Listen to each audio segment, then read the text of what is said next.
Every September, the government dusts off the same checklist. Stash a little food, put some cash aside, and you'll be fine.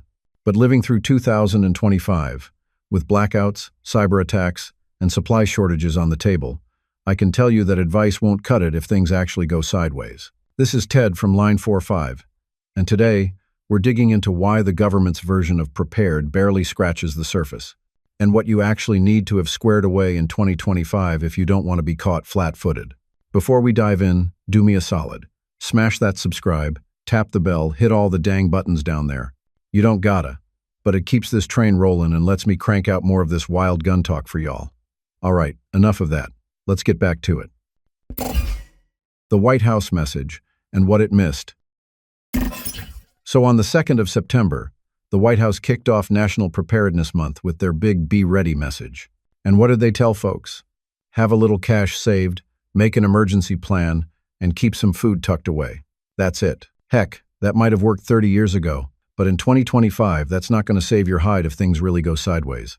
Here's the deal. They framed the whole thing around natural disasters. Hurricanes, floods, wildfires, all real threats. Don't get me wrong.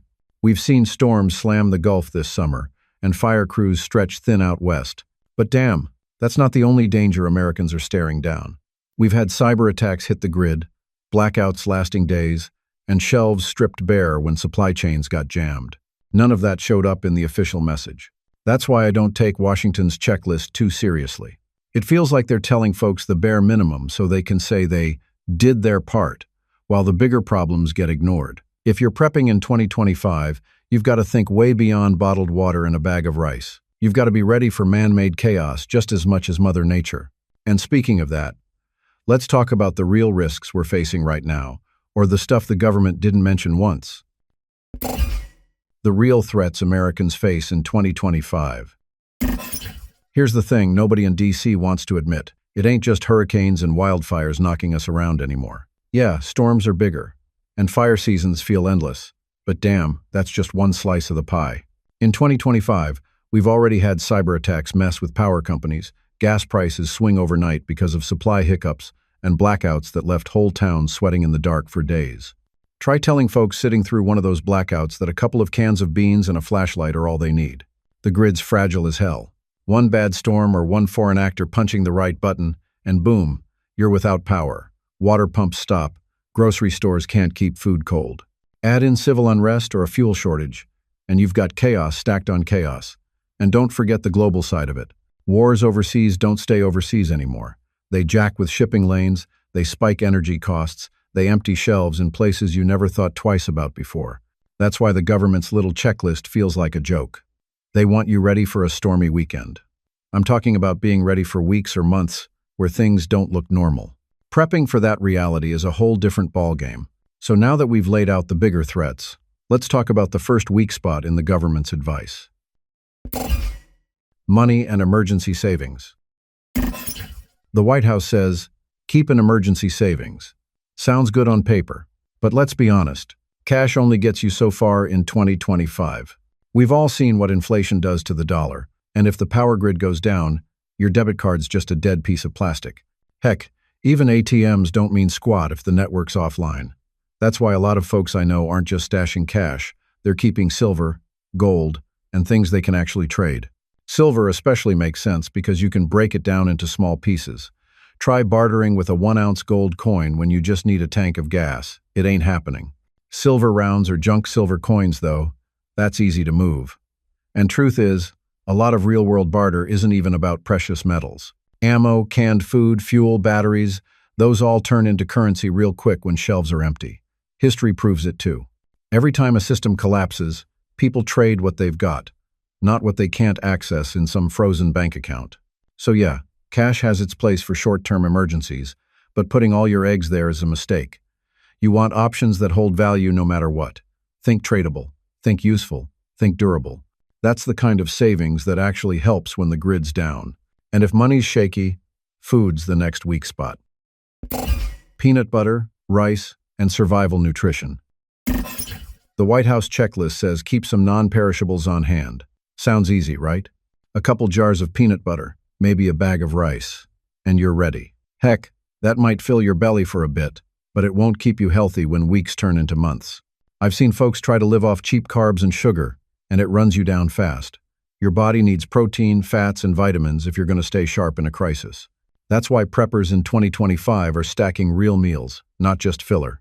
Freeze-dried food buckets are huge now. They last 20-25 years, cover full nutrition, and you can store them without worrying they'll rot in a few months. Canned meats, canned veggies, even things like peanut butter powder or powdered eggs go a long way. You want variety too. Eating the same bland meal every day kills morale, and low morale is dangerous when you need focus. Shelf life matters. Rice and beans are solid, but you need to think about rotation. Eat what you store what you eat. Add in multivitamins, electrolyte packs, and sprouting seeds for fresh greens, and suddenly your pantry isn't just survival, it's sustainable. FEMA might say, 3 days worth of food. I say think 3 months minimum.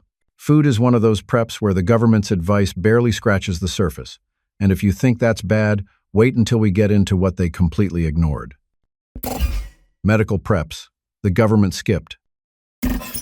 Here's where I damn near threw my hands up reading the White House checklist. No mention of medical preps. Not one word about antibiotics, pain meds, or anything beyond have a plan. That's laughable in 2025. I've seen people knocked flat by something as simple as an ear infection, and in a blackout, you can't just swing by Walgreens for a Z-Pack. If you're not stocked, you're stuck. I keep a supply of antibiotics, broad-spectrum stuff that can cover infections from a tooth abscess to a nasty cut. And before anyone jumps me, yes, you can get them legally through certain preparedness medical kits. Companies sell packs with amoxicillin, doxycycline, and ciprofloxacin, all labeled and ready. They're not cheap, but when the doc's office is closed and your kid's spiking a fever, you'll be glad you spent the money. It's not just antibiotics either. Think about chronic meds, blood pressure pills, insulin, inhalers. If you or someone in your family needs it every day, that should be at the top of your prep list. Same for trauma gear.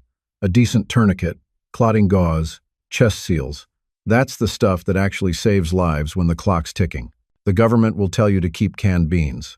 I'll tell you to keep meds, because hunger hurts, but infection and bleeding kill. And if we're talking about life or death essentials, the next piece is just as critical. Water, shelter, and security. I don't care how much food you've got stacked. If your water plan sucks, you're done in a matter of days. The White House didn't even touch this, and it blows my mind. I keep backup cases of bottled water, but that's just the start. You need ways to filter and purify long-term. I run a couple of gravity-fed filters at home, plus portable Sawyer and LifeStraw units for bug-out kits. A 55-gallon drum in the garage can keep a family going for weeks, but only if you've got treatment tabs or filters to keep it clean. Shelter's another piece folks gloss over. Blackouts in winter or heat waves in summer will crush you faster than an empty pantry. I've got blackout curtains, propane heaters, and even a wood stove setup ready to go. It's not fancy, but it beats freezing in your own house because the grid went down. And let's be real. Security matters. Guns and ammo aren't just hobbies at this point. They're part of being prepared.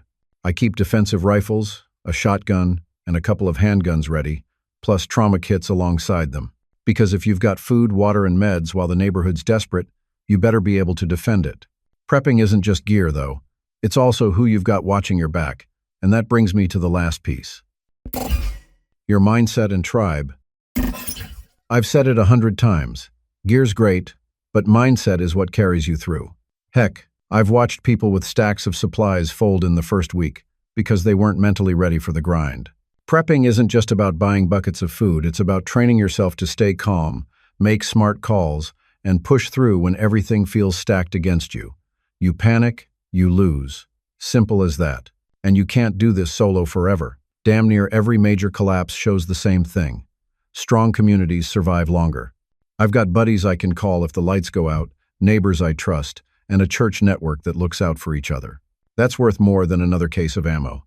Skills get shared, burdens get spread, and no one's stuck watching their back alone 24/7.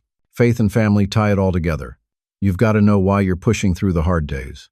For me, it's making sure my kids are fed and safe. That's what keeps me stacking supplies and checking gear when I'd rather kick back. The government wants you to think 3 days ahead. I'm thinking years. Because when it comes down to it, Washington's not showing up at your door with food and clean water. You are your own first responder, and the folks you trust are the only cavalry coming. Look, the government can hand out checklists all day, but when things go south, it's on you to keep your family safe. 3 days of food and a couple of bucks in savings won't cut it in 2025. You need water, meds, security, and a crew you can count on. Prepping ain't fear, it's freedom. It's knowing you won't be the one begging when the shelves are empty. So take the time this month, get squared away, and be the person your people can rely on when the lights go out.